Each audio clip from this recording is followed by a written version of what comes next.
വികസനം അത് മർത്യ മനസ്സിൻ അതിരിൽ നിന്ന് തുടങ്ങണം. വികസനം അത് മർത്യ മനസ്സിൻ അതിരിൽ നിന്ന് തുടങ്ങണം.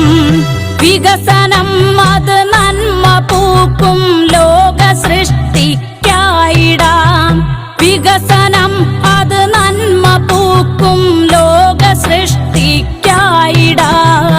ഇനി വരും ഒരു തലമുറയ്ക്ക് ഇവിടെ വാസം സാധ്യമോ? ഇനി വരും ഒരു തലമുറയ്ക്ക് ഇവിടെ വാസം സാധ്യമോ?